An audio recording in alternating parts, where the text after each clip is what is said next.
a entrevista. Uma entrevista eu acho que é muito importante, inclusive para a segurança de todo o Estado.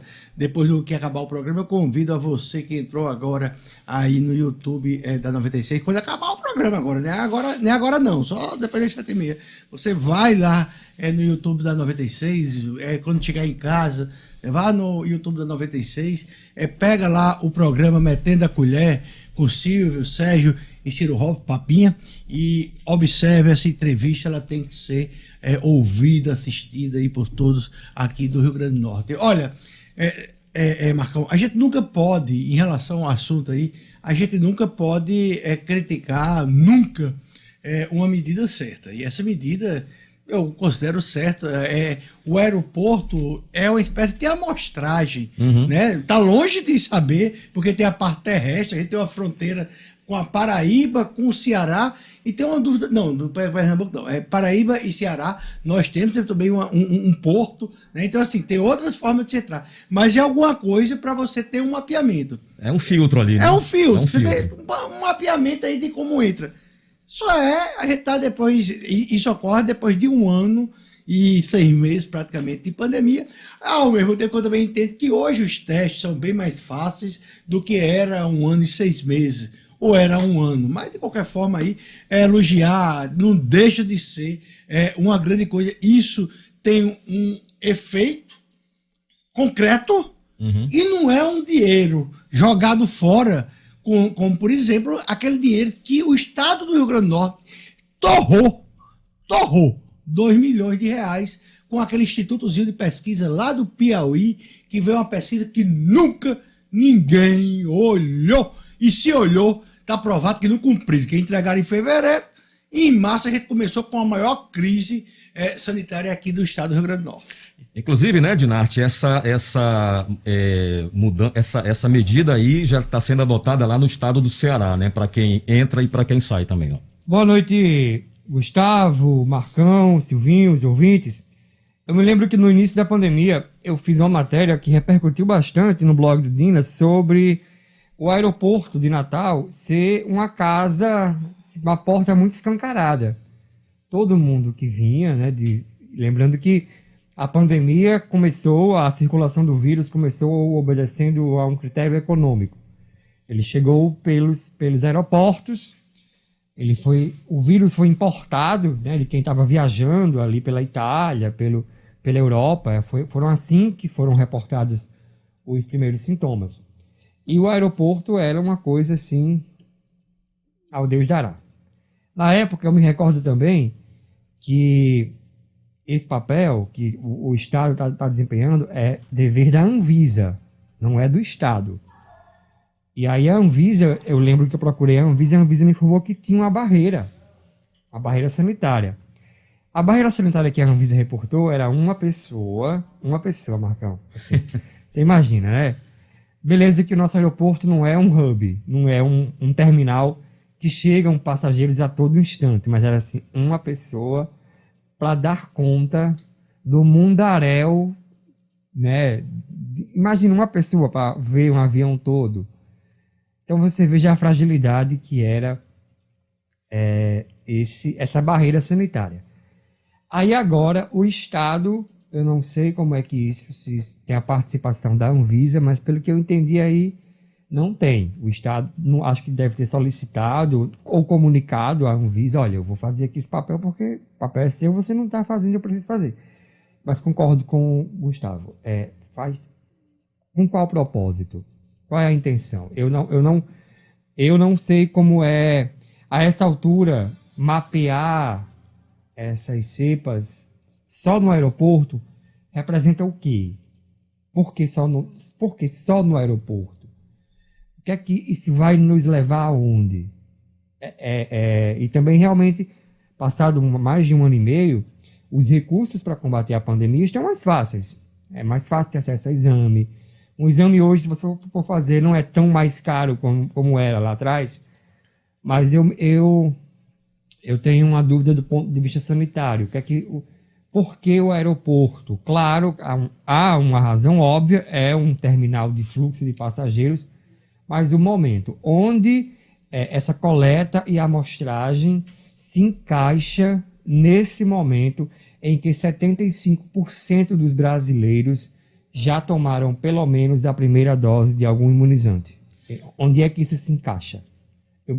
Essa é a minha dúvida. Até porque nós temos também aí o terminal rodoviário de Natal, onde pessoas diariamente chegam e saem também. Então é uma área realmente onde a gente tem um grande número de pessoas. A gente poderia ter como princípio de relevância essa intenção de mapear, né, quem está infectado ou quem não está infectado a partir do aeroporto. Se nós olharmos para a questão da variante Delta, por exemplo, eu tenho visto que essa variante, ela não escolhe imunizante, tá? Ela está assim, está indo, ela está em um processo de transmissão coletiva muito elevado. Eu até tenho temores sobre essa relação vacina e transmissão. A gente já sabe que a vacina cumpre ali um propósito de evitar os quadros mais graves, né? Não todos, mas a maior parte. Mas o que eu tenho visto também, por outro lado, é como tem crescido o número de casos reportados de Covid atribuídos à variante Delta. Uhum. Daqui a pouquinho a gente vai falar sobre este assunto aí com a infectologista doutora Roberta Lacerda. 6h20 e o Brasil ultrapassou ontem os Estados Unidos no número de adultos vacinados com a primeira dose do imunizante contra a Covid-19. O percentual de vacinação nacional foi de 73,9%, enquanto dos Estados Unidos foi de 71,5%. Os dados consideram as pessoas acima de 18 anos e são da plataforma Covid-19 BR e do CDC, que é o Centers of Disease Control, órgão de saúde pública dos Estados Unidos, quando se compara aos adultos totalmente imunizados. Porém, o Brasil fica atrás com 30,6% contra 61,3%. Daqui a pouquinho a gente vai falar também aí a polêmica, né, acerca do estádio Arena das Dunas, que recebe... Vai lá, Dina. Não, antes de ser para a Arena, pegar esse gancho da vacinação, eu falei 75 a 74, mais 1% pela margem de erro, considerando o Brasil. Eu queria chamar a atenção para... Vocês vejam as pautas positivas que o governo Bolsonaro tem a favor dele. Isso aqui é importantíssimo. 75%. Por mais que tenha havido uma crise lá atrás, com atraso, né, na compra de imunizantes, isso aqui é algo importante, isso aqui é algo que tem algum impacto, que dá para você fazer política com essa informação. E como o governo deixa simplesmente uma coisa passar, assim, não aproveita, não municia a sua militância com esses dados, prefere ficar fazendo a luta lá do antagonismo, né? É uma coisa que eu não entendo isso. Dinardo tem toda a razão, porque o patamar que o Brasil está em vacinação é um feito mundial. Observe que a maior potência do mundo é os Estados Unidos, e nós passamos dos Estados Unidos na D1, na primeira dose, em quantidade, em porcentagem de pessoas na idade que pode se vacinar. Observe que isso é uma vitória do outro mundo, e isso é uma derrota. Isso é uma derrota da esquerda, que um parênteses aí, chupa esquerda! Voltando aqui ao negócio, isso é uma derrota para os jornalistas, porque isso ocorreu e todos os dias nós temos essas informações e não se publica na grande mídia, porque a Rede Globo, porque a Folha de São Paulo, porque o Estadão, eles, o G1, o Globo, CBN, CNN Brasil, nenhum desses órgãos tem compromisso com o leitor, o ouvinte, o telespectador. Nós temos uma imprensa suja, uma imprensa bunda suja. Nós temos uma imprensa de terrível nível. O único órgão de imprensa nacional hoje que é confiável é a Jovem Pan. É o único órgão de imprensa confiável, é o Grupo Jovem Pan. O resto que eu vejo é um monte de estrume. Aquele negócio que sai do bumbum dos bichos, que a gente mistura e depois adubo, né? Basicamente isso. Então é uma vitória. O Brasil hoje é um case de sucesso, apesar da imprensa.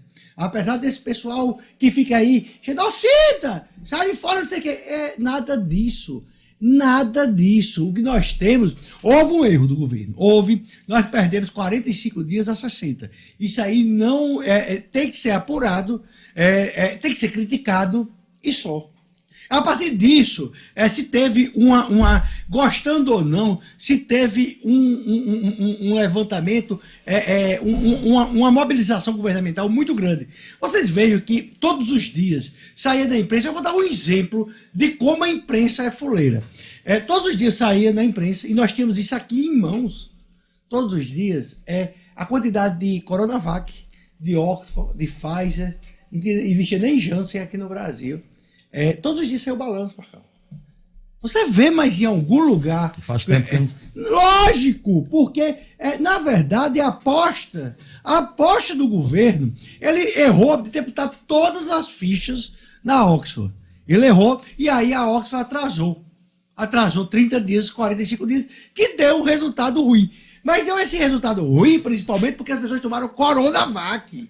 E ninguém discute o que está acontecendo com a Coronavac. Nós temos hoje, ontem eles negaram, que de uma forma feia, a família de Silvio Santos disse que era fake news. Sabe, eu quase me retratava no blog, mas eu achei, o Datena tinha dito com muita ênfase, não, eu tenho informação de dentro. E agora a filha de Silvio Santos acaba de publicar que ele não está não só internado, ele está na UTI. Está na UTI. Foi para UTI já? Ele está na UTI, mas está ótimo. Não dá para acreditar. Como é que ele está na UTI, mas está ótimo? Prevenção. É a mesma coisa. Ontem eu disse aqui, eu estava no programa, eu disse, olha, ele é uma suspeita, mas ele está internado, com medo, por causa... A família negou tudo, disse que passou rapidamente por lá para fazer o exame. E ele estava internado. E hoje a filha dele, a Patrícia Bravanel, que é casada com o ministro Fábio Faria, ela diz que ele está não UTI, mas está bem. Dá uma angústia, porque o Silvio Santos também tomou essa vacina. Deve ter tomado, porque na época só tinha, que ele se vacinou, ele é um homem de 90 anos, na época devia ter 89. Só tinha Coronavac. Praticamente só tinha a Coronavac. É interessante a gente deixar claro também, Gustavo Dinarte, que nenhuma vacina tem eficácia de 100%. Mas o Butantan, ele anunciou na época, e João Dória... Acho que foi Dória mesmo, né? Dória, eu tenho o selinho os tweets do Butantan já, e Dória também. Dória foi às redes sociais fazer política com isso, assim, não... O risco de morrer é zero. Diminui. Não, a gente sabe isso. Zero. Mas a gente sabe que diminui. Mas o que aconteceu com o Tarcísio Meira, que recebeu as 2 doses, né? Foi entubado e veio óbito. Mas o Butantan e Dória anunciaram no dia 18 e 19 de janeiro. Eles disseram o seguinte nas redes sociais em pronunciamento, que a vacina evitaria 100% de internações e óbito. Não era de prevenir, sabe? A gente sabe que a prevenção nenhuma vacina é 100%, mas eles disseram que prevenia. E eu estou dizendo isso porque é uma angústia minha, falei ontem e falo novamente, é o seguinte, é que os idosos e o pessoal da saúde, como sua esposa que trabalha na área de saúde, deve ter tomado Coronavac. Também. Você tomou o quê? Oxford. Eu também. Eu estou dizendo que a gente que é mais novo tomou Oxford, da gente da faixa de 40 anos, mas a boizada de 30 anos, eles tomaram Pfizer, ou Janssen. Meu filho tomou Janssen, ele não tomou Coronavac, e eu estou feliz por ele, a Maria. Mas eu estou preocupado com aqueles profissionais de saúde que estão na linha de frente que tomaram Coronavac e também com aqueles idosos acima de 60 anos. Tem um tio, tem uma tia, sogro, uma ruma de gente que tomou Coronavac. E eu estou preocupado, não é que a vacina seja um lixo, eu sei que não é um lixo, mas eu sei que ela é muito mais fraca, ela é muito mais ineficaz do que as outras. Sim. Então é hora de ter um debate, como Dinarte falou isso aqui ontem. Quanto é que vai ser aplicada a terceira dose? Ou então, Marcão, Dinarte, é que assim, vai ser uma terceira dose de Coronavac ou vamos cruzar com Oxford? Vamos cruzar com Pfizer? Assim, vamos cruzar com o Janssen? É importante lembrar, enfatizar que nos Estados Unidos, lá eles imunizaram predominantemente com Pfizer e Janssen.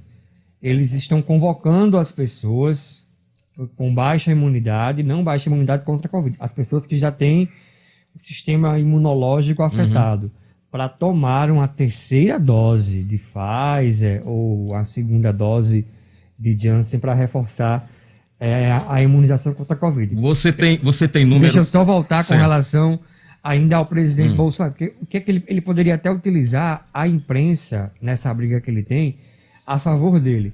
Sabe como? Vocês percebam que o que ele diz naquele cercadinho é notícia. Ele poderia ir ao cercadinho e dizer assim: cadê que a imprensa publica que nós vacinamos tal? E a notícia ia ser assim, ó: Bolsonaro reclama que a imprensa não divulga que vacinação atingiu. Ia ser a notícia. Ele poderia usar. E aí, eu tenho umas críticas muito contundentes ao jornalismo de hoje, especialmente porque virou jornalismo de corredor. Virou o jornalismo de os corredores do poder. Na minha opinião, as redações dos grandes veículos precisam mandar os jornalistas para o interior do Brasil, ver o que está acontecendo no interior do Brasil. A vida não é o eixo São Paulo, Rio, Brasília.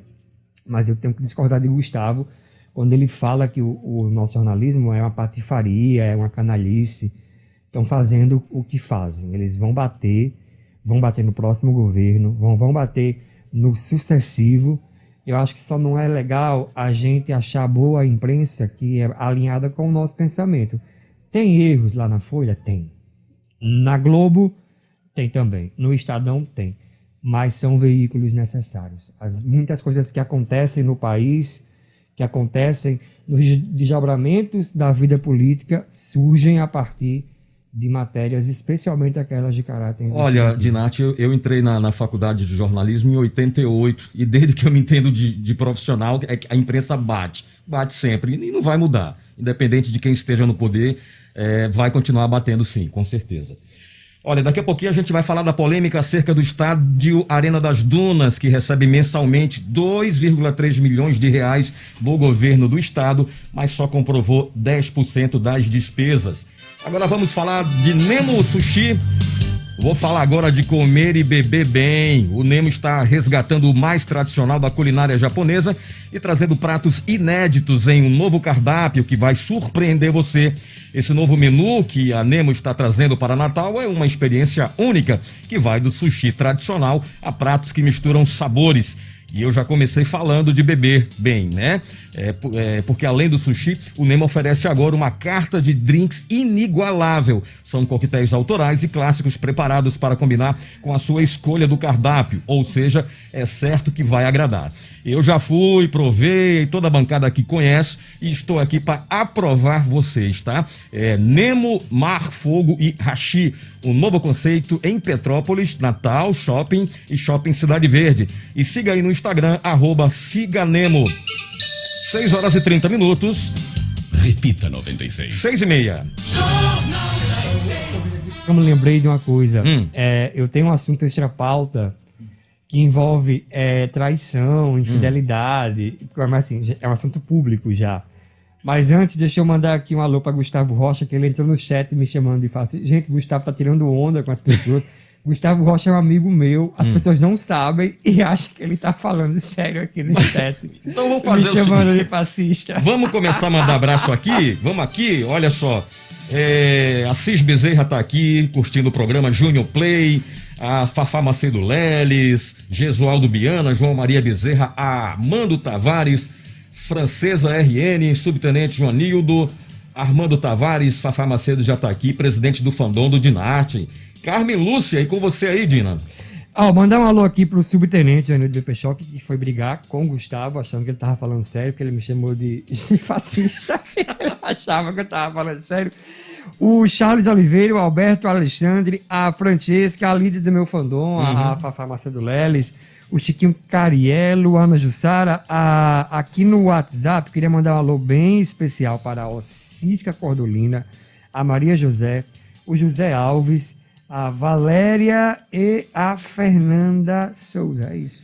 Mandar um abraço aqui também para o nosso grande parceiro Neto da Climalto, Alan da Gladiatori, o Eduardo Teixeira, que foi o primeiro a entrar no nosso chat lá no comecinho, a Taíldo Macedo, o Romário 123 e com você, Gustavo, quem é que tá aí? Olha, eu queria mandar um abraço grande para o dentista Tiago Lucena Trindade, que hoje a minha noiva foi lá fazer um procedimento, uma cirurgia, e aí ele depois, eu soube que eu estava lá na recepção e pediu para entrar para me conhecer e disse que assistia o programa, que gostava da gente. Então, Tiago, muito obrigado aí pela audiência, forte abraço, você é o cara nota 10, super simpático. Para a Danísia lá do Mossoró, para o Luciano, meu amigo lá do Marija também, Manu, que está aqui com a gente, para a Cristiana Melo também aqui na escuta da gente todos os dias.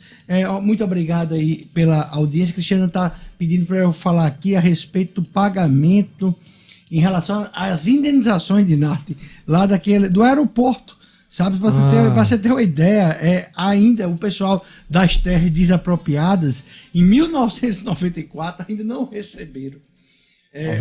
94. E agora com esse precatório parcelado é que não vão receber.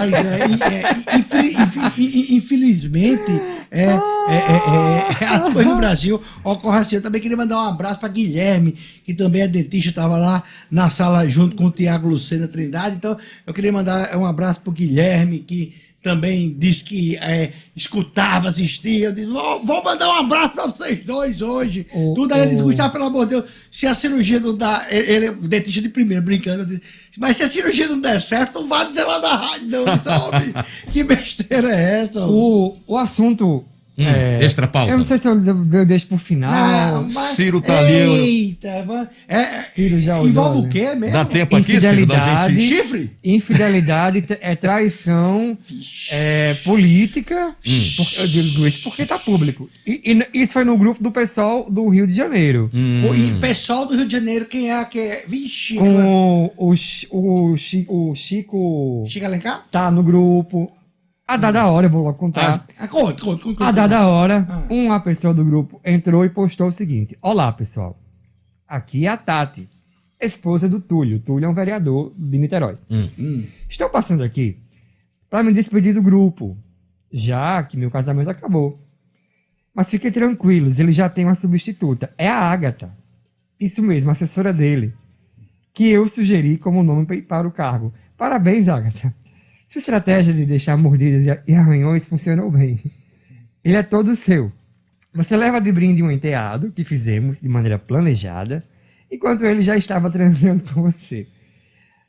Não fique na... Não, agora teremos mais uma mãe solo para o nosso Brasilzão. Faça bom proveito e espero que seu marido esteja muito feliz também. Só cuidado quando ele ficar bem nervoso, pois ele costuma arremessar objetos e socar as coisas. Não fique na frente. Belo exemplo de sororidade da sua parte. E parabéns ao pessoal por ter mais um macho escroto na bancada. Beijo a todos. Eita. Olha aí.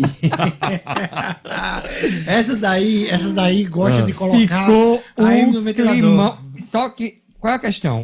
O marido que fez o que fez, por que eu trouxe isso pra cá? Porque esse cara... ele passa o dia na rede social aplicando a métrica de como você deve se comportar. Ou seja, ele é aquele informador de comportamento. É um santo. Não, você... A régua tá aqui, ó. É isso, tem que ser assim, assim, assim. Mas assim, na prática faz o contrário. E aí vem a mulher, mulher traída é uma coisa que você não queira conhecer. Vem a mulher e faz isso aqui, né? Expõe que não é aquela coisa que ele fica lá tentando fazer parecer que é. Muito bem, a gente já está recebendo aqui no nosso estúdio a médica doutora Roberta, infectologista. Nós anunciamos aí no começo do programa, né? E agora, portanto, a gente, Silvio, vai aí para a nossa entrevista. Jornal das 6, entrevista. A gente começou o jornal falando sobre essa nova cepa, né? E hoje a gente vai conversar mais uma vez aqui com a infectologista Roberta Lacerda, para tirar todas as dúvidas sobre a variante Delta, né? Doutora, mais uma vez, seja muito bem-vinda aqui ao Jornal das 6.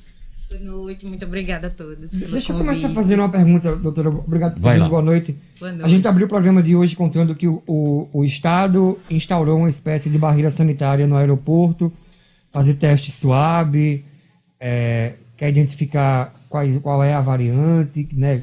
Enfim, quem possa estar eventualmente infectado. A essa altura, esse tipo de estratégia ainda tem algum tipo de utilidade? Tem, porque a gente precisa estar vendo o sequenciamento genético dessas amostras por país, por estado, mas principalmente pensando no escape vacinal. Quando a gente quer fazer um estudo, é mais ou menos com bactéria resistente, você quer saber quais são as cepas que estão circulando. E, na verdade, lembra que quando vocês me perguntaram daquela história de comprar Sputnik, se ia dar certo, se não ia dar certo, eu não entendo como é que se compra uma vacina sem a gente saber nem que tipo de cepa a gente tem predominante aqui, porque os outros países, pelo menos no hemisfério norte, eles já têm mais ou menos dados. O próprio Dr. Hu, David Hu, que é muito conhecido da virologia pelo HIV, já fez esse estudo propondo o uso de anticorpos de quem teve a infecção natural e quem teve só a vacinação e a virgem de Covid. E realmente, quem teve a infecção natural, que claro, isso é normal para toda doença infecciosa, que passou quase um scanner no vírus inteiro e teve um embate natural e em vivo, né, com o agente, tem 6 vezes mais potência de anticorpo do que os que estão vacinados. Isso é óbvio, porque a vacina é um protótipo de um pedaço de uma proteína do vírus, da bactéria também, mas nesse caso, o problema da gente foi ter apostado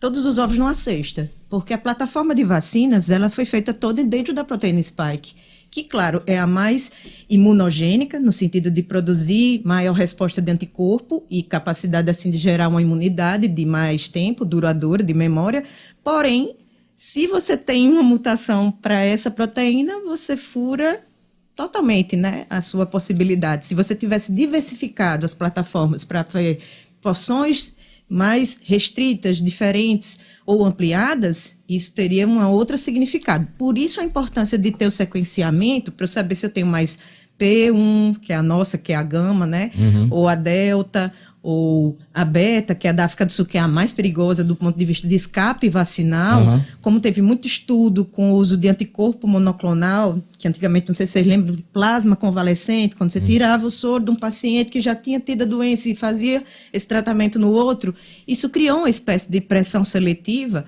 para que pessoas, e principalmente aqueles que ficaram muito tempo em UTI, já tem estudos de artigos de imunologia mostrando isso, que eles começaram a apresentar vírus que foram se multiplicando, já aprendendo com aqueles anticorpos produzidos? Existe alguma, assim, pelo que a gente tem visto, até onde eu acompanhei, todas as vezes que há algum tipo de variação, geralmente é acompanhada pelas seguintes notícias. Olha, é mais transmissível, mas não é letal. Não é mais letal. É tão letal, né, quanto o originário. Dentro dessa cadeia de mutações, há um padrão definido pelo qual uma mutação pode finalmente modificar essa letalidade, nós termos algo tudo depende que venha de onde a ser acontece mais a letal. mutação. Como é que funciona a história da evolução natural? Em toda a evolução de um vírus, a opção dele é que ele não queira matar o seu hospedeiro de imediato, porque ele precisa, como um organismo intracelular obrigatório, sobreviver no maquinário da célula. Então, não é interessante para ele matar o hospedeiro.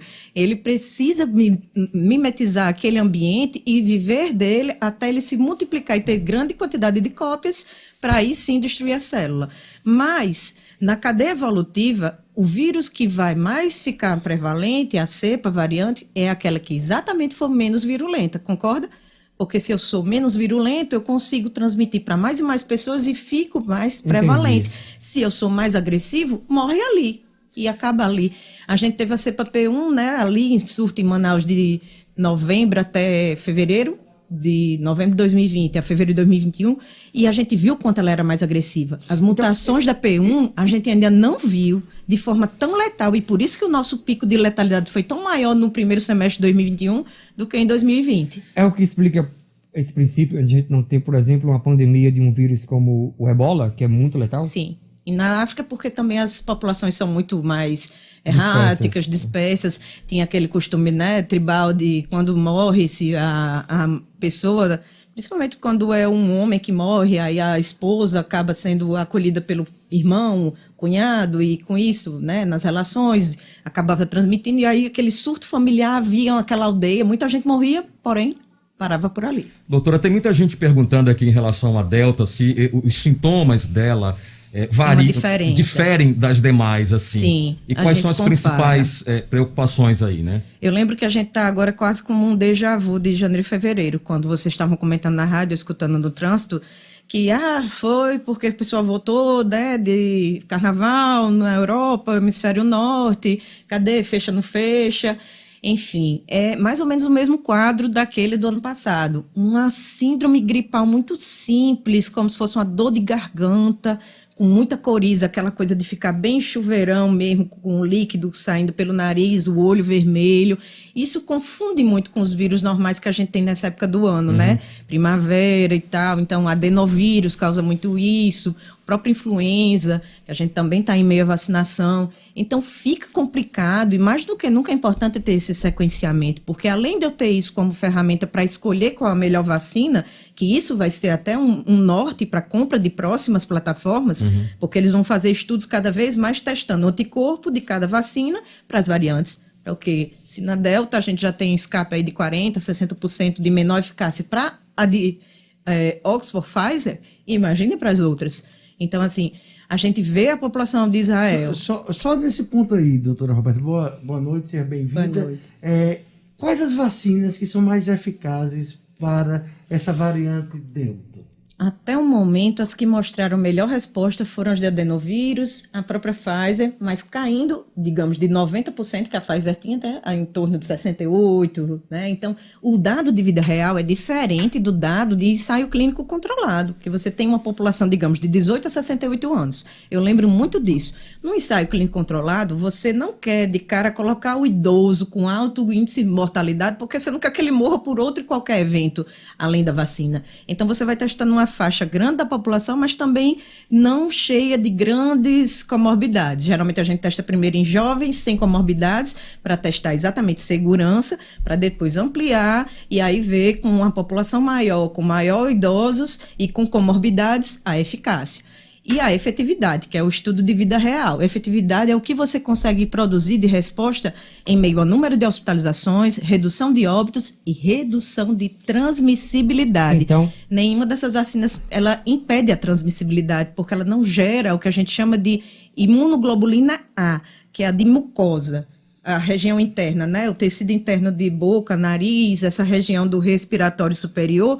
Você, quando entra em contato com um pedacinho do vírus na vacina, você é estimulado a produzir anticorpos. Você tem IgA, IgM e IgG. IgM, em geral, é a primeira a ser produzida e todas essas produzem nas primeiras 2 semanas. 4 semanas depois vem a IgG, mas nenhuma delas produz a IgA, que é a que vai ficar lá de sentinela na nossa mucosa, para numa primeira agressão do vírus, quando eu encontrar com ele, já diminuir a carga viral e impedir a cadeia de transmissão. Doutora Roberta, nomes. A vacina A Coronavac é uma das mais tradicionais porque ela é de vírus morto. E tudo na medicina é assim, quanto mais segura, menor a imunogenicidade, a possibilidade de gerar anticorpos de grande quantidade. Eu não entendi. Quando o bicho está morto, como é o Coronavac, quanto vírus mais morto, seguro do ponto de vista isso. sanitário... Não, de resposta para o indivíduo, porque uma vacina ela não vai gerar anticorpo. Sim. Qual o problema e a vantagem de um anticorpo? O anticorpo é bom para proteger contra a infecção, mas em excesso causa doença autoimune. É o que a gente tem com síndromes de Guillain-Barré, lúpus, essas lesões trombóticas mediadas por anticorpo que estava acontecendo na Europa e por isso a AstraZeneca foi proibida lá para menores de 60 anos, como aqui a gente teve que mudar o perfil para gestante, que foi proibida da AstraZeneca e a Janssen, só foi permitida agora a Pfizer, Moderna e Coronavac. Então, à medida que o tempo avança, eu sempre digo isso, é muito dinâmico, a gente está dentro de um experimento de vida real. Quando a gente deu o braço à vacina, a gente sabia que a gente está dando um salto de fé, foi assim que eu fiz também, quando eu tomei em fevereiro, mas a gente tem que entender que é um fenômeno muito novo e o desafio imunológico frente a uma cepa como essa do SARS-CoV-2 nos pegou de surpresa essa quantidade de cepa variante. Então eu não posso, de forma alguma, tornar como uma estratégia de saúde pública algo comprovadamente experimental como compulsório, porque ainda é tudo muito novo, as pessoas têm que ter a opção e, como tudo na vida, ser esclarecida do risco e benefício. As informações que eu tinha em fevereiro para tomar minha dose, eu não tenho, são diferentes das que eu tenho hoje. Doutora, a gente chegou a comentar no começo do programa dessa possibilidade de se tomar a terceira dose da Coronavac. Eu queria que a senhora comentasse acerca disso e também do cruzamento de algumas vacinas. Estudos de intercambiabilidade. Eles começaram já desde fevereiro desse ano. Já em meio ao processo de vacinação, eles já foram separando outros grupos menores controlados, como eu disse, para já estudar essa possibilidade. Começa com corona, teve uma crise e não tenho mais, vou fazer a segunda dose com quem? Pfizer, Oxford. Então, isso já está em andamento, já tem um tempo, mas ainda não foram publicados esses estudos de fato. Alguma coisa já saiu em, digamos, pré-print, que é o que a gente chama de pré-publicação, mostrando que mostrou eficácia, que teve geração de anticorpos, que funcionou, mas o quanto disso vai ser de resposta de anticorpo que realmente proteja na vida real internamentos e óbitos, só quando a gente começar a vacinar com essa grande quantidade de mudança. A comunidade científica já espera ou prevê, ou, enfim, de onde poderá vir a próxima mutação? É sempre dessa região de ligação. A RBD, que a gente chama, na anteninha daquela proteína spike, não tem aquela coroazinha do coronavírus, uma subporção dela, que é a região de domínio de ligação, a RBD, é essa região em que o vírus é mais propenso a mutar, porque é ali que ele vai se ligar à célula. Então, ele tem que se ligar com mais afinidade. A diferença, por exemplo, do SARS-CoV-1 para o SARS-CoV-2 é que essa geração dessa anteninha promove uma fixação muito mais rápida com as células da gente, em relação ao de 2002. Doutora, eu queria aproveitar a sua presença aqui, é sempre recorrente essa dica. Eu queria que a senhora aconselhasse as pessoas, que a gente percebe que muitas dos que tomaram a segunda dose praticamente não estão querendo mais usar máscara, porque disseram que tomaram a segunda dose e está livre. A gente acabou de dizer, né, que nenhuma vacina produz imunoglobulina A. Então, ela não tem a capacidade de fechar a cadeia de transmissão. Da mesma forma que eu não acho válido a ideia de um passaporte sanitário que dá uma ideia mágica à pessoa de que está abrindo as portas para o mundo antes da pandemia e um novo mundo com possibilidades de, né, garantia total de nosso convívio como era antigamente, ainda é temerário. Veja o exemplo de Israel. Até meados de junho, estava liberado máscara em ambientes abertos e apenas em ambientes fechados era necessário. Eles agora tiveram que retomar essa medida por conta da variante Delta. Acho que nos Estados Unidos também, né? Isso, ainda com muito debate. A única dúvida que persiste entre nós é entre os vacinados, não, mas entre quem teve a infecção ativa, porque a chance de reinfecção ainda continua muito baixa, é 1 em 100 mil. Então, a possibilidade de você ter uma nova infecção existe, claro. Ela pode existir como sanção, né, política de saúde pública, mas, de fato, cientificamente, a gente tem essa dúvida que realmente uma pessoa que já teve, ela tenha tanto risco do que outra que, do contrário, é virgem de coronavírus, digamos assim, de doença, e tomou 2 doses e essa vai ser beneficiada em tirar máscara ou de frequentar ambientes. Você teve um surto agora em Bardensville, em Massachusetts, que mais de 96% das pessoas estavam duplamente vacinadas. Então, é óbvio que não impede infecção, já foi dito, diminui o risco de, né, óbitos e internamentos, não de todos, mas em parte, mas não muda nada em transmissibilidade. Como é que eu posso falar num show? Teve o show do Foo Fighters, que foi cancelado, o cara lá do grupo, né, que foi positivo, duplamente vacinado, e aquele outro que era uma socialite, ou um socialite, não lembro, da Austrália, que fez uma festa na Califórnia com pessoas só duplamente vacinadas, era, digamos, a exigência, né, para entrar no evento. Eu não sei aí no detalhe se tinha ou não tinha máscara, mas a gente sabe que, né, bebida e tal, comes e bebes. Ele sozinho foi o que a gente chama de super spreader, super disseminou para 60 pessoas. Nossa. E ele teve exatamente o que você perguntou, um quadro muito leve, muito frustro. Então, eu tenho a impressão que essa cepa vai ser muito mais catastrófica no sentido assim de contaminar, mas do que a gente está ouvindo de relatos, continua causando forma grave no mesmo subgrupo, comorbidade, obeso, idoso, quem tem essa predisposição. Porque uma coisa a gente já entendeu dessa fisiopatologia da doença. 75% da forma que você vai adoecer depende do seu organismo, é culpa do hospedeiro, é culpa da sua inflamação das suas artérias, se você tem hipertensão, diabetes, obesidade, dos hormônios pró-inflamatórios que estão lá lesando os vasos, porque é uma doença eminentemente dos vasos. Acham que é infecciosa, mas a infecção é apenas o primeiro ponto. Depois vai ter uma lesão autoimune mediada. A senhora falou sobre a máscara, a minha dúvida é se mesmo que essas vacinas que estão na praça não impeçam a transmissão, né, porque não tem a capacidade de Gerar essa imunoglobulina. em quais cenários os governos poderiam já decretar, olha, não precisa mais usar máscara. Né? Pergunta difícil. A gente vai viver... acabaram- Detalhe, não, realmente é importante lembrar que em ambientes abertos, eu estou caminhando numa praia, num parque, distanciamento importante, isso não faz sentido, né? E a gente continua ainda questionando menores de 5 anos, porque apesar de haver casos, lógico, de criança transmitir para adulto, é muito mais raro, é mais comum adulto para criança. E com todas as escolas abertas da Suécia, no Reino Unido, dos estudos que a gente tem da Espanha, mostraram que a abertura das escolas com aula presencial não aumentou o surto.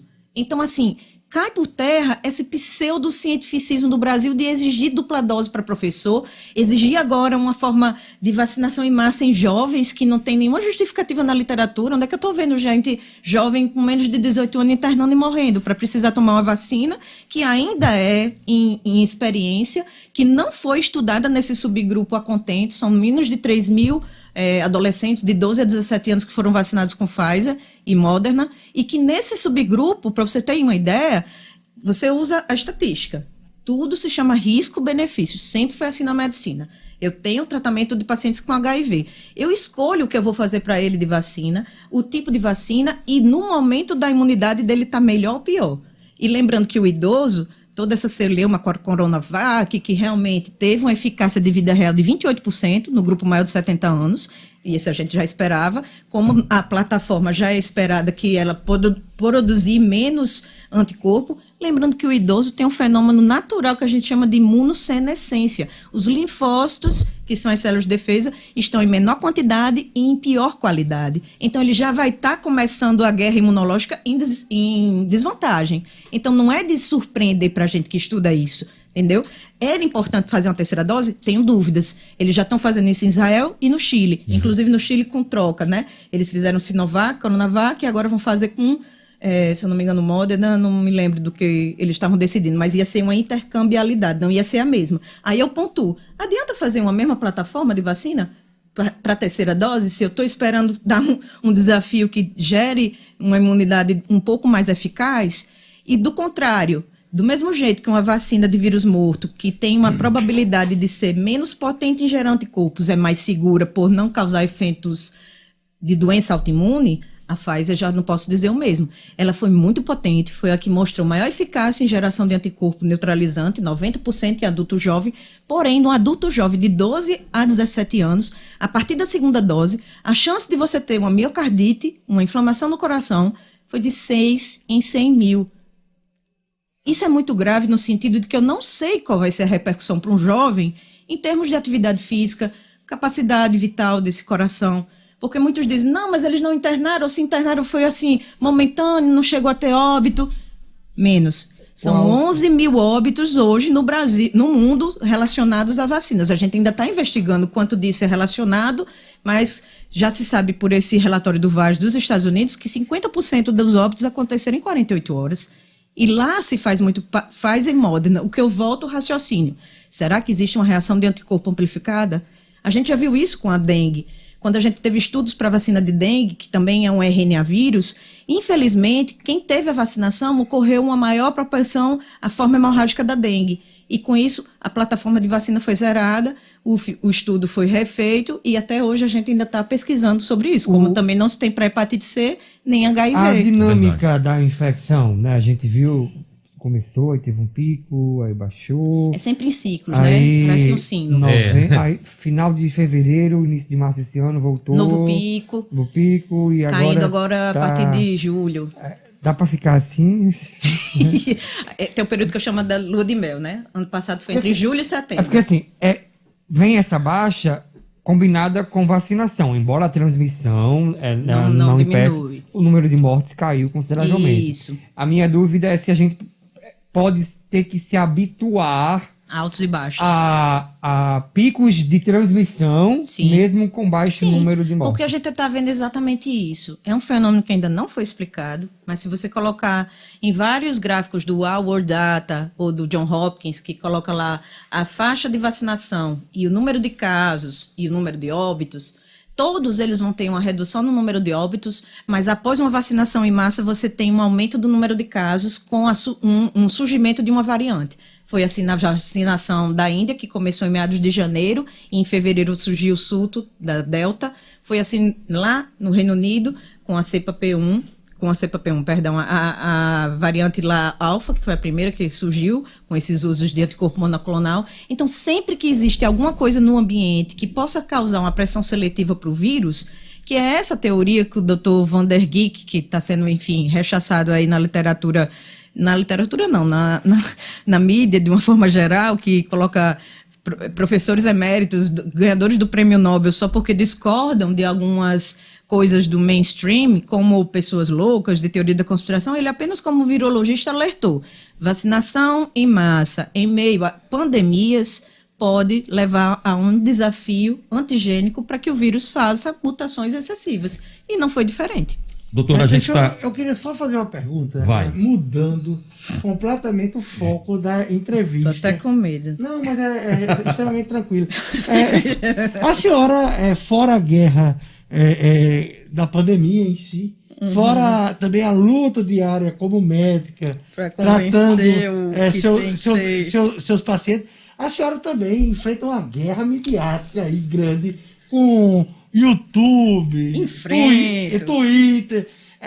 Como foi isso, doutora Roberta? A senhora é uma pessoa que vivia num hospital, lá tratando seus pacientes, de repente a senhora, de qualquer forma, é uma figura pública nacional. Como foi essa mudança aí de vida, no sentido não... Mas assim, a senhora vive uma guerra nas redes sociais. Em tudo, na verdade. Não só comigo, mas com todos aqueles que acabam tendo uma posição de questionador. Eu nunca fui ensinada na minha história de formação médica de que eu deveria escutar algo de cima para baixo e aguentar aquilo e assumir como argumento de autoridade e baixar a cabeça.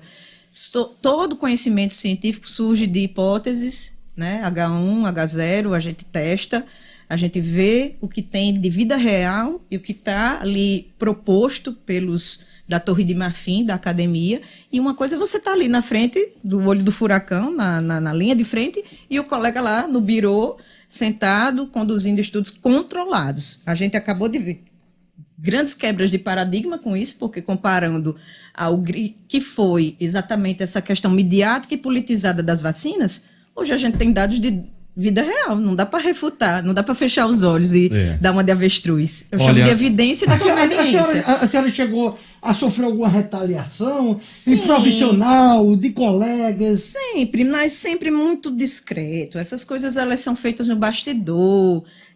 Muito disso como a gente chama, não é surpresa para ninguém que existem grupos de WhatsApp que passam o dia fomentando mensagens, reverberando péssimas informações sobre você, mas se você for parar para pensar isso, eu não trabalho em o que fulano pensa sobre mim, eu trabalho com o que eu penso, né? O que eu acredito, o que eu estudo. Então eu não tenho tempo para ficar mastigando o que o outro está pensando em mim. Se o outro está pensando, só é digno do caráter dele. Tá com a vida mais estressada devido a essa pressão toda? Estressada não seria um termo muito específico, mas a gente muda o ambiente de acordo com o que a gente percebe. Então, a gente quer equipes que somem. Onde você perceba que há um atrito, e isso é normal em qualquer dinâmica de equipe de trabalho, é importante você ver que se você não está sendo bem aceita naquele grupo, é melhor recuar e sair. Então, nesse sentido, eu busco sempre um ambiente onde eu possa somar, onde eu possa trazer algo para contribuir, nunca para bater de frente. Doutora Roberta, infelizmente nosso tempo está estourado. A gente mais uma vez agradece aí pela sua presença, pelos esclarecimentos e mais uma vez obrigado por estar aqui no Jornal das 6. Muito obrigada, boa tarde, boa noite. Boa sorte também para a senhora. Boa sorte para a senhora aí. Orações. Pois é, acabamos de entrevistar a infectologista, a doutora Roberta Lacerda, muito produtiva como sempre, muitas perguntas aqui, pessoal elogiando aqui a presença dela. E vamos tocar o nosso jornal, são 7h02. O governo do estado pagou quase 13 milhões a mais para manutenção e gestão da Arena das Dunas e Controladoria pede revisão do contrato. Os detalhes com Júnior Lins. O governo do estado pagou um valor maior do que a concessão da Arena das Dunas deveria custar com manutenção, gestão e operação do estádio entre os meses de março e agosto de 2020. A informação consta na nova auditoria feita pela Controladoria Geral do Rio Grande do Norte e aponta a irregularidade no contrato de concessão administrativa com a Arena. Conforme informado pela Controladoria, o governo paga mensalmente mais de R$ 2.300.000 como forma de contraprestação pela gestão e manutenção do estádio. Porém, nos documentos apresentados pela concessionária, só mostram o custo de quase R$ 160.000 por mês, o que representa pouco mais de 6% do valor repassado pelo Estado. De acordo com o Controlador-Geral do Estado, Pedro Lopes, a empresa gestora da Arena das Dunas chegou a alegar que seu gasto mensal é de R$ 1.700.000, mas não apresentou os documentos necessários para comprovar este valor. Nós procuramos verificar a compatibilidade entre o valor pago pelo governo do estado e os custos efetivamente ocorridos pela concessionária para manter o estádio em perfeito funcionamento, tanto a parte de operação como também a parte de manutenção. Atualmente o governo do estado paga à concessionária R$ 2.390.000 por mês a título de gestão e manutenção, mas a concessionária, apesar de informar que o seu gasto mensal é em torno de R$ 1.700.000 por mês, apenas comprovou R$ 160.000. Em comparação com outros estádios, o valor pago à Arena das Dunas é superior até o das arenas que são utilizadas por clubes das séries A e B do Campeonato Brasileiro, como é o caso da Arena Pernambuco, que, conforme levantamento feito pela Controladoria, tem um custo mensal de R$ 900.000, ou seja, menos da metade do que é pago pelo governo do Rio Grande do Norte. Por conta desses pontos irregulares encontrados através da auditoria, foi recomendada uma revisão do contrato entre o governo e a Arena. Júnior Lins, para 96 FM. Vamos lá. Existe uma guerra de narrativa muito grande em relação a esse contrato. Principalmente o Pedro Lopes, que é o controlador, ele trabalha de uma forma mais política que os outros. Você veja que o cargo de secretário é um cargo evidentemente político, mas o Pedro, ele começa a forma um discurso. Eu digo muito um exemplo aqui. Ele diz assim, o desvio de 425 milhões. O desvio de 425 milhões. Meu amigo, 425 milhões foi o valor original do Arena das Dunas. Eu tenho muito respeito por Pedro. Muito respeito por Pedro. Um cara técnico. Até o ano passado. Tem uma história ótima que me envolve o Silvio, eu e Pedro, porque teve um cara lá, um autor fiscal, que botou no grupo lá do Sindicato dos Autores Fiscais do Rio Grande do Norte, que queriam fazer, que Pedro estava pedindo para fazer um dossiê a meu respeito. Porque Pedro gosta disso. Pedro gosta de dossiês, Pedro gosta desse tipo de... E ele pedindo ajuda a todos os autores fiscais para fazer uma varredura na minha vida. E aí eu recebi, obviamente, o print imediatamente e o áudio. E o que é que eu fiz? Eu disse, foi encaminhar para Pedro, que eu sempre tive um relacionamento bom com ele.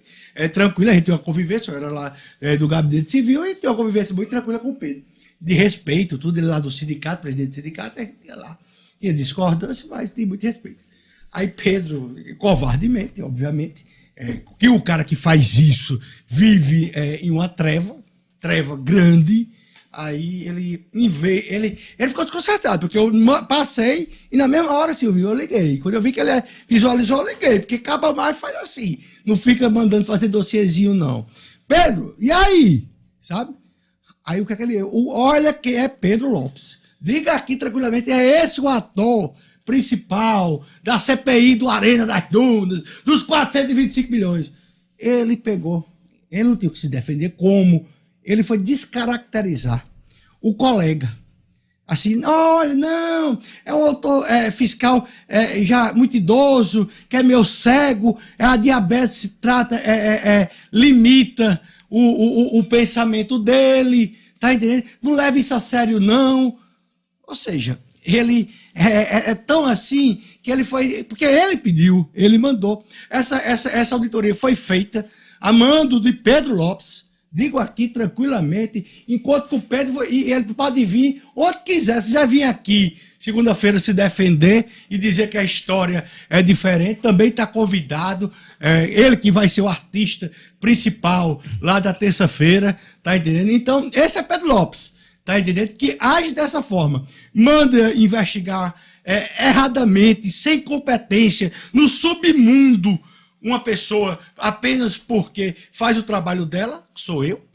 Depois queima o colega que estava fazendo o trabalho e pedindo para os outros, autor fiscal, fazer o trabalho sujo, a mando de Pedro Lopes. Sabe? Esse é Pedro Lopes. Então é esse cara aí que agora ele deu um tiro na governadora. Na governadora Fátima Bezerra. Ele acaba de dizer que Fátima Bezerra pagou de forma errada. Ele quis atirar em Rosalba, ele quis atirar em Robson, mas ele atira em alguém que pagou durante 2 anos e 8 meses a chefa dele. Ele atira em Fátima Bezerra, que passa a ser cúmplice. E Rosalba não é, porque de qualquer forma Rosalba nem pagou a arena. Eu acho que ela só pagou o primeiro mês de dezembro de 2014. Depois foi Robson durante 4 anos. E agora Fátima. 2 anos e 8 meses. Você veja como a atitude pedrolesca, lopesca desse sujeito acaba fazendo. É ele que mandou me investigar. Se eu ser um ente público, mas sou o adversário. Eu reconheço que sou o único, desde o começo, que tem uma postura porque entende e sabe o que é o PT. Não entendia que Pedro era assim. Mas essa é a figura que queima e não tem coragem de dizer, não, Gustavo, eu mandei, me desculpe, tá entendendo? Ou então, Gustavo, mandei mesmo, e daí?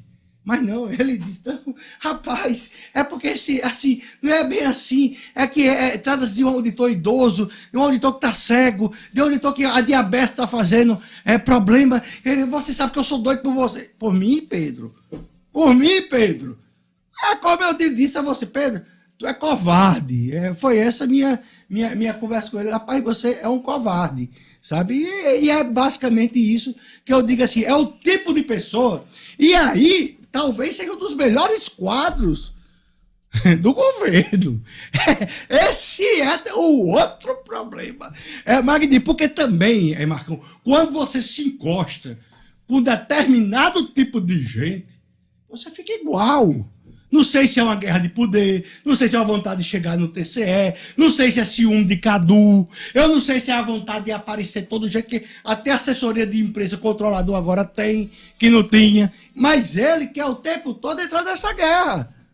Pedro Lopes. Dinarte, você tem algum comentário a fazer? Eu acho estranho, sabe, essa história de que a Arena das Dunas apresenta uma fatura e fica por isso mesmo, e o Estado paga, e aí depois é que vem descobrir que o valor não é o que ele disse. Como assim não é o que disse? Tá pagando de boca? Marcão, você me deve 1 milhão, esse mês o serviço foi 1.700.000. Tá bom, Dinarte, aí você vai e paga um mês. Aí você paga o outro mês. Aí depois de 5 meses, foi de março a agosto, aí você diz assim, me dê as faturas dos 5 meses anteriores para saber se foi... Aí eu comprovo só 160 mil. Aí você ficou pagando, assim, 1.700.000.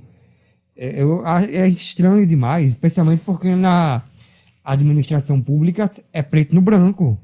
É preto no branco. Não tem isso de que... eu vou fazer um empenho. Para fazer um empenho é uma burocracia. Você tem que ter um processo administrativo...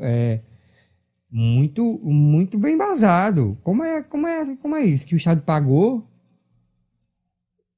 Gente, o Maracanã custa 2 milhões de reais por mês. Como é que a Arena das Dunas custa 1.700? O custo de manutenção do Maracanã é 2 milhões por mês. De onde é que diabos esse estádio daqui vai demandar 1.700.000 se não tem nada aqui? Tem nada. Se o Maracanã, sendo utilizado, é 2 milhões por mês, que esse elefante branco é 1.700? Não pode ser, gente. Mas me espanta que tenham pago E agora vinham dizer que não, aí a gente foi pedir a comprovação e era 160 mil. Pelo amor de Deus. E eu entendo o negócio, Dinato, que é muito importante que o ouvinte saiba. De quem é esse serviço? De quem é esse serviço?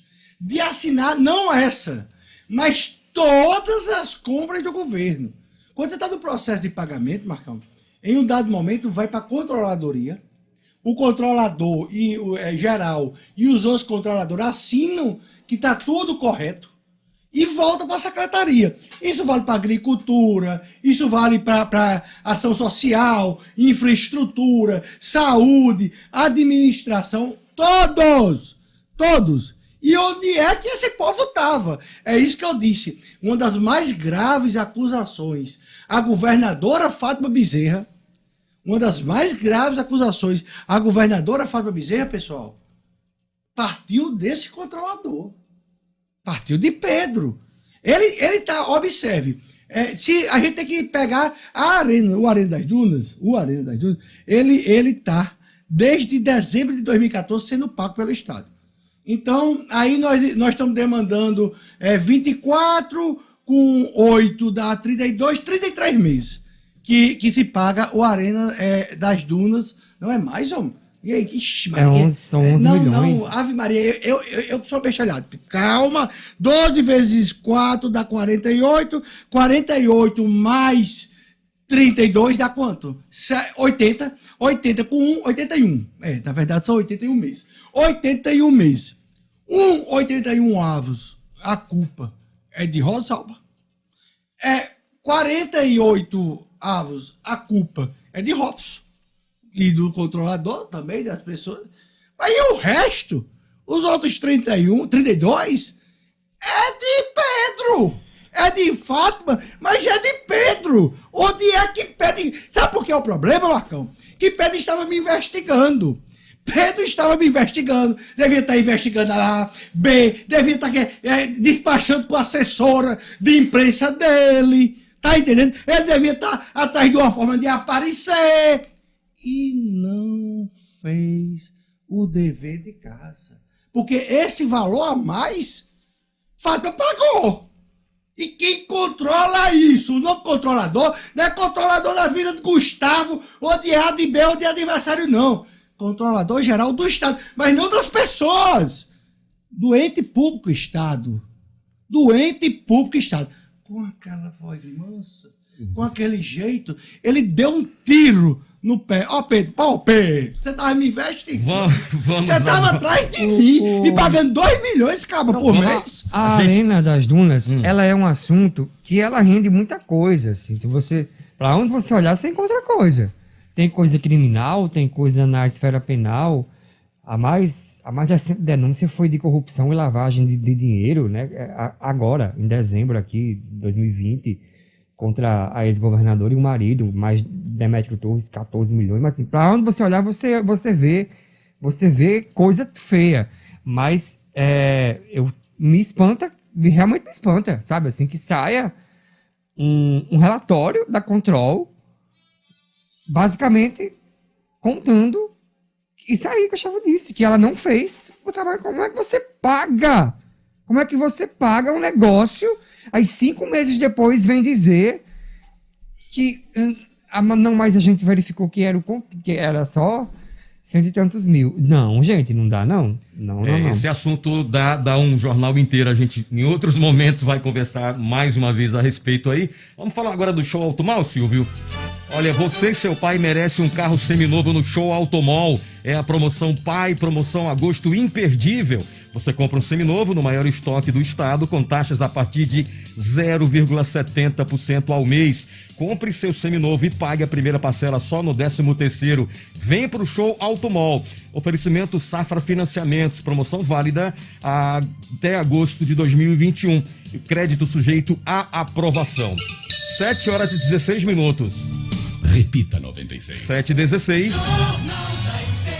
Mudando de assunto, o ex-deputado Roberto Jefferson, do PTB do Rio de Janeiro, foi preso previamente pela Polícia Federal na manhã de hoje, após determinação do ministro do Supremo Tribunal Federal, Alexandre de Moraes. Ao determinar a prisão, Moraes acusou o ex-deputado de participar de uma suposta milícia digital em ataque às instituições democráticas. A organização criminosa teria sido montada principalmente para atacar a próxima eleição. Além da prisão, Moraes também determinou busca e apreensão. Após receber a visita de policiais federais que cumpriram a ordem de prisão contra ele, Roberto Jefferson gravou e divulgou um áudio afirmando que a questão agora contra o ministro do STF, Alexandre de Moraes, é pessoal. Vamos ouvir aí um trecho dessa gravação. O Xandão, pior caráter que tem no Supremo. O Supremo é um partido político comunista que tem condições de expedir mandados de prisão e inquéritos que não tem o Ministério Público. Inquéritos no vazio. Penso que eles chegaram no limite da inconstitucionalidade, da agressão à ordem jurídica nacional. Foi assim na Venezuela. Nós estamos vendo repetido no Brasil. Os conservadores sendo presos por um tribunal corrupto, que é o Supremo, é o Morcrim. Hoje o Supremo é o Morcrim, uma organização criminosa para servir aos interesses dos comunistas e para praticar abuso de autoridade e constrangimento ilegal às pessoas que creem e militam democraticamente em favor da liberdade, da vida, Deus, pátria, família. Mas eu já falei para o Xandão uma vez e vou repetir. O buraco comigo é mais embaixo, Xandão. Eu sei que você é metido a valente, né? A nossa conta é pessoal, daqui para frente é pessoal, não tem saída. Olha, em que pese, tá falando aí um marginal, em que pese Roberto Jefferson ter um passeio no Código Penal para ser preso, de motivos que trata de um cara que é um ex-presidiário, trata de um sujeito de péssima índole, trata de um mau caráter, trata de um marginal no sentido mais amplo do termo, que não vale um cibazol, porém, ele tinha todos os motivos do mundo para ser preso, menos por isso. Até pelo motivo, por exemplo, que dizia assim, não, mas ele agrediu, ele ameaçou o ministro Supremo. O ministro Supremo encaminharia, então, para um juiz de primeiro grau, tá entendendo? E para o Ministério Público. O Ministério Público do primeiro grau pediria a prisão a um juiz de primeiro grau de um cara que estava ameaçando a Suprema Corte, e o juiz de primeiro grau, lá do Rio de Janeiro, ou lá do Distrito Federal, não sei a competência que seria melhor, decretaria a prisão dele. No mais, você falar de Alexandre de Moraes, você falar de Marco Aurélio não, Gilmar Mendes, Toffoli, ou qualquer um dos 10 imperadores que estão lá no Supremo, eu não conheço o crime de opinião. Até hoje, eu desconheço nós termos no nosso ordenamento o crime de opinião. É errado toda vez que alguém fala em assim, vamos fechar o STF. Pessoal, isso aí não é a via. Mas você criticar a decisão é super normal. E aí eu volto a um comentário que eu fiz aqui e Dinardo contestou no começo. Eu volto à Folha de São Paulo, ao Globo, ao Estadão, a CNN Brasil, a todos esses jornalistas aí do selo azul.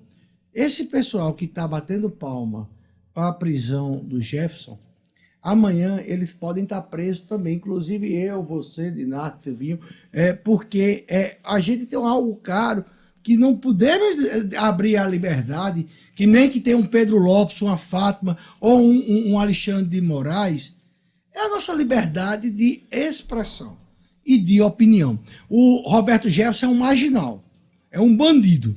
Mas por esse motivo que ele foi preso hoje, é uma covardia. As coisas estão muito estranhas, sabe, no Brasil. É muito doido isso. Assim, um ministro manda prender, abriu um inquérito, aí investiga. Eu sinto falta, sabe? Assim, cadê o Ministério Público? Cadê o órgão acusador nessa história? Assim, inclusive, soltaram uma nota, você viu, né? Para dizer assim, olha, por partes. Vamos lá. Roberto Jefferson assim, reforçando o que o Gustavo já disse aí, que ele passeia pelo Código Penal. Dentro do que eu vi coisa ali que enquadra ele em crime. Ele posta vídeo incentivando as pessoas a pegarem armas e atirar contra quem for ofender você. Isso para mim é uma coisa séria. Você está incentivando as pessoas a cometer violência contra outras. Só que eu não vejo como o Supremo Tribunal Federal decrete a prisão desse cara. Não faz sentido. Não faz sentido. E assim, aí eu volto às coisas de onde está, o que está acontecendo. O MP, para mim, faz uma coisa certa e uma coisa errada. Faz assim, olha, não tem noção, assim, ele não tem foro aí. Ele não tem foro aí, não tem... Ok. E aí pega tudo que Jefferson fez e joga em liberdade de expressão. Não, gente, você ir para uma rede social, postar um vídeo com uma arma, incentivando outras pessoas a fazerem o mesmo, isso não é liberdade de expressão. É motivo de prisão. É motivo de prisão. Plenamente. Agora é motivo de prisão decretado por um juiz de primeiro grau. Mas que a prisão seja feita dentro do ordenamento jurídico. Nunca por Alexandre de Moraes, ele não pode decretar a minha, a sua e a prisão nenhum cidadão. Porque primeiro nós não temos um foro especial. Ele pode, se chegar um recurso extraordinário lá, depois de 25 anos de processo, aí ele pode sim, aí está na competência dele. Mas nesse caso aí, ele não podia. O Roberto Jefferson tem um foro privilegiado, é um verdadeiro absurdo. Falar em cadeia, só uma notícia de última hora, Marcão, me permita. A ex-deputada, a Flor de Lis. Ela que foi caçada ontem. Ela hoje acaba de ser presa pela... Preventivamente. Tá, e decretada, por quê? Por um juiz...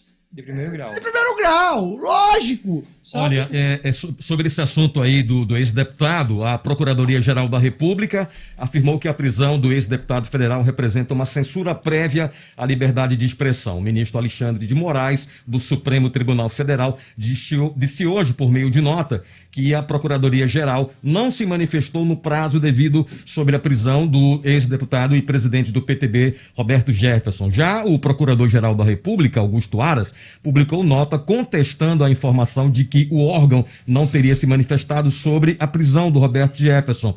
Aras afirmou também que não contribuirá para ampliar o clima de polarização que atualmente atinge o país, independente de onde partam e de quem gere os fatos ou narrativas que alimentam os conflitos. Não, mas ele não diz qual é o parecer, porque ele explica que está sob segredo de justiça o processo. Então ele não pode dizer. Ele diz que deu. E não vai polemizar. Rapaz, se esse cara tiver dado o parecer no dia, é outro problema institucional, porque vai o ministro do Supremo soltar uma fake news e mentir de forma institucionalizada. Porque o ministro diz, ele não deu parecer. E Aras disse que deu. Não, pelo que eu vi hoje foi assim, a PF pediu a prisão de Roberto Jefferson, aí quando a PF pediu a prisão, o Barroso, o Moraes mandou para a PGR assim, para se manifestar em 24 horas. 12 dias depois, que isso foi lá no final de julho, 12 dias depois, a PGR nada, ele disse, vou mandar prender. Aí a PGR soube que vou mandar prender, aí mandou o parecer. Mas aí Moraes pensou assim, não, 11 dias já, vai-se embora a prisão. Assim, é uma loucura, gente, isso. Olha, de qualquer forma, Marcão, nós estamos vivendo num período de exceção. E nós temos 10 imperadores.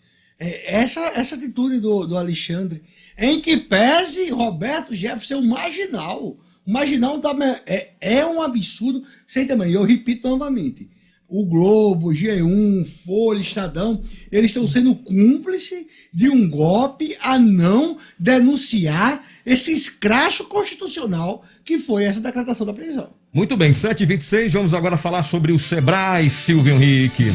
Olha, se tem uma coisa que a gente aprendeu nessa pandemia foi a se ajudar. E mais do que isso, foi importante aprender como as nossas atitudes fazem toda a diferença na vida de outras pessoas. Eu vou dar um exemplo aqui. A Pertinho de Casa é uma parceria do Sebrae que ajuda a conectar clientes e negócios do mesmo bairro, gerando renda, empregos e fazendo a economia girar. Esse é um caso clássico onde todo mundo sai ganhando. Então baixa aí o aplicativo Pertinho de Casa ou acesse pertinhodecasa.com.br e conheça um mundo de possibilidades no seu bairro. Isso mesmo, você vai descobrir todas as opções de pequenos negócios e lojas perto de você via localização. E quem é dono do próprio negócio ainda pode se cadastrar. Acesse ou baixe o aplicativo agora, pertinho de casa. É bom negócio para todo mundo. Sebrae, a força do empreendedor brasileiro. 7h27. Repita 96. 7h27. A Polícia Civil do Distrito Federal concluiu hoje as investigações do caso da deputada federal Joyce Hasselmann, do PSL de São Paulo, no sentido de que de queda da própria altura, possivelmente provocada por efeitos de remédio para dormir. Joyce, que apareceu com hematomas no rosto e na coluna, afirma ter sido vítima de um atentado. No dia 18 de junho, ela acordou deitada numa poça de sangue em seu apartamento em Brasília, porém contou que não se lembrava do que havia ocorrido e pediu investigação da Polícia Legislativa sobre o episódio. De acordo com a polícia, não houve evidências de elementos que apontassem para a prática de violência doméstica ou agressão por parte de terceiros. Inclusive, na ocasião, o marido da parlamentar Daniel França negou ter agredido a companheira. Olha, Marcão, essa é uma história que a gente tem que ter muito cuidado. É o seguinte, primeiro, violência doméstica, a gente falou muito, eu mesmo fui um que achei que era violência doméstica. Agora, surge um novo fator, o uso de remédio. E com certeza esse remédio que ela tomou não deve ter sido a dosagem prescrita pelo psiquiatra de Joyce. O grande problema é que isso virou uma chacota nacional, e com razão, foi que quando a Joyce não só levou a queda, ela passou a ter delírios pós-queda, que foi quando ela disse que deu a entender que era alguém ligado ao presidente, que ela também deu a entender que foi algum parlamentar, ou seja, ela passa a ter delírios, Marcão. Esse é o problema, porque você pode sim errar uma dosagem, você pode sim às vezes tomar um remédio a mais, você pode sim ser medicado de forma exagerada, você pode sofrer um acidente desse, tudo isso é possível. E a depressão, eu tenho certeza que ela precisa de fato, a depressão é um negócio sério que a gente tem que cuidar com muita atenção, certo? Agora, o que me preocupa são os delírios. Não só a queda, é o fato de todo um contexto que ela cria depois de levar um ato caseiro, que ela podia ter dito, olha, me inferi, eu não lembro, eu estou tomando remédio, posso ter levado uma queda, sabe? Mas ela vem com a história, quando se descobre, ela vem com a história de uma agressão, ela vem com a história de parlamentar. Invadiram o apartamento dela. Invadiram o apartamento dela, e aí um negócio que é sério. Primeiro a gente pensando que era uma violência familiar. Depois a gente pensando que era um atentado, alguma coisa. Mas ela transforma isso em chacota. Quando ela começa a delirar e bota todo um contexto. Se ela tivesse dito, olha, eu tô aqui. Porque, afinal, é uma pessoa pública. Olha, eu tô aqui, eu levei uma queda. Cara, eu tomei um remédio, tudo. Podia ter até, com a polarização, podia até ter a insinuação da violência doméstica, porque foram muitas escoriações. O que a deputada entra no delírio é quando ela fala da invasão, ela fala da questão política. Dos desafetos. Vamos tocar aqui, vamos falar agora sobre o Detran, Silvio? Olha, se você acha que o isolamento social se tornou o trânsito mais seguro, é hora de pensar de novo. Os dados do Detran RN mostram que, se por um lado as pessoas circularam menos pela cidade, por outro registramos acidentes ainda mais sérios. O número de acidentes diminuiu, mas a gravidade piorou. O vírus da imprudência no trânsito continua solta no excesso de velocidade. E não usar o capacete, andar sem cinto, beber e dirigir. O vírus mata, a velocidade no trânsito também. Junte-se ao Detran RN nesta batalha. Valorize a vida. Detran-RN, Detran RN, Governo do Rio Grande do Norte. 7h31. Repita 96. 7h31, e esse recado é para quem tem dívidas com a prefeitura. Foi lançado o Refis 2021. A cidade nunca viu um programa de renegociação de débitos assim. Todo mundo quer se livrar das dívidas, não é verdade? Pois agora está fácil. A prefeitura criou um excelente programa de renegociação que permite parcelamento em até 60 vezes. Facilidade, juros zero, sem multa. Parece sonho, né? Mas é a oportunidade da Prefeitura do Natal para você, tá? Refis 2021, acesse natal.rn.gov.br/Semute e tire aí suas dúvidas.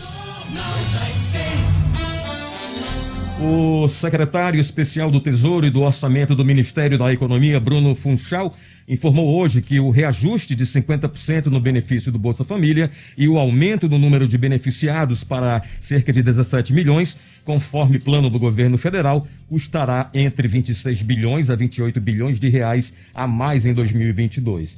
Esse valor se somaria ao atual orçamento da Bolsa Família de 34 bilhões de reais neste ano. A medida provisória para criar o novo programa social do governo, batizado de Auxílio Brasil, foi publicada nesta semana. Contudo, o valor final do benefício ainda não foi definido. Break? Vamos aqui a um break? Já já a gente volta. Fecomércio em Pauta. Passando em revista as ações do Sistema Fecomércio. Fecomércio em Pauta. Passando em revista as ações do Sistema Fecomércio RN em prol do desenvolvimento do nosso Estado. O Senac Empregabilidade é uma ponte entre o mercado de trabalho, as empresas e os alunos aprovados pelo Senac. Um serviço totalmente gratuito que, além de encaminhar para o mercado, realiza todo um trabalho de orientação profissional. Por meio deste serviço, o aluno Senac tem mais facilidade em ser selecionado por empresas que estão em busca de profissionais qualificados. São cerca de 1.700 empresas parceiras que confiam na instituição como uma referência em preparar profissionais que atendem às necessidades do mercado.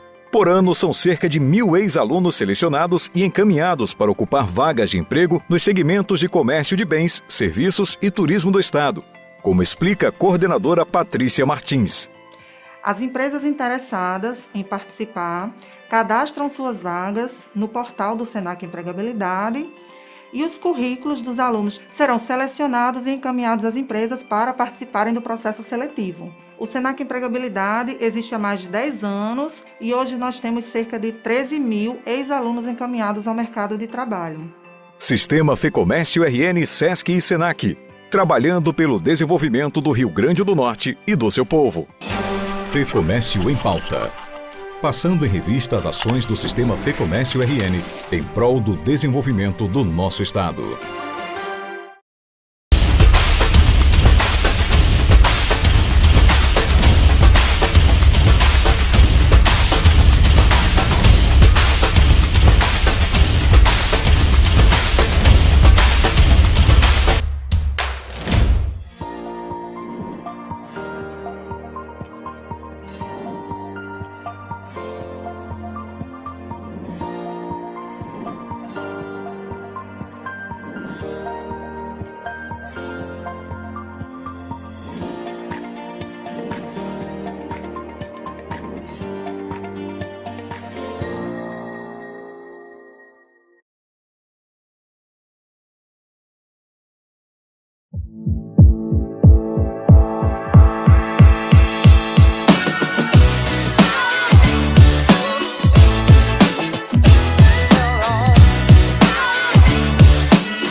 E 35 minutos, procurando qualidade e variedade, na Caicó Frios você encontra.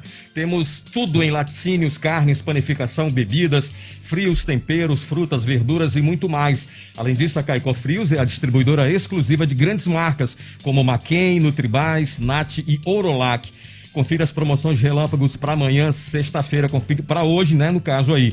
Coxa com sobrecoxa de frango sem dorso, Jaguar, quilo, R$ 9,49 no varejo e R$ 8,99 no atacado. Cordão de filé mignon congelado, R$ 27,49 no varejo e R$ 26,49 no atacado. Linguiça de frango lar, pacote com 1 quilo, R$ 12,49 no varejo e R$ 11,99 no atacado. Cerveja Heineken 330 ml, R$ 4,99 no varejo e R$ 4,79 no atacado.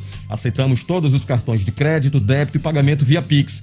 Para mais informações, anota aí a central de vendas 2020-0916. Caicó Frios tem de Ser Rosado, Nascimento de Castro entre a Avenida 6 e 7, Zona Norte na João Medeiros, ao lado da Clinorte, e em Parnamirim, na Getúlio Vargas, a 60 metros da BR-101. 7h37.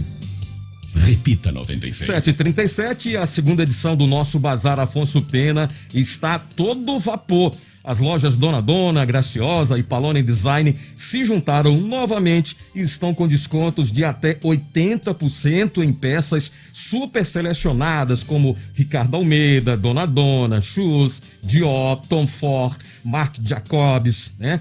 São algumas das marcas que você vai encontrar no nosso bazar. E o melhor de tudo é que todos os dias chegam peças novas. O nosso Bazar Afonso Pena está ali localizado no estacionamento da Dona e neste sábado estará funcionando das 9 da manhã às 4 da tarde. Informações, acesse aí o Instagram, @Nosso Bazar Afonso Pena, ou ligue para o 3201-0595. 3201-0595. Jornal das 6 vai ficando por aqui. A gente agradece aí a companhia de todos, a audiência, mas antes eu quero falar que a gente está recebendo aí mais uma vez os deliciosos pastéis do Bar do Pastel, né? Que fica ali na Avenida Bernardo Vieira com a Avenida 6. Você pode acessar aí o perfil no Instagram, @Bar do Pastel Natal RN, e conferir todos os menus aí, né? Todos os produtos do Bar do Pastel. Zé do Pastel, um abraço. Marcão, vai. O Bar do Pastel não tem só pastel não, viu? Não. Tem um camarãozinho. Tem um camarãozinho. Tem um filé com fritas. Filé com fritas. Gostoso. Cerveja geladinha. Meu amigo, eu já tô aqui mesmo uma fome que eu quero comer do Bar do Pastel. Boa noite a todos os ouvintes, excelente final de semana. Bom final de semana, até segunda. Se você perdeu parte do programa, pode ver tudo novamente aí nas nossas redes sociais e no nosso canal no YouTube.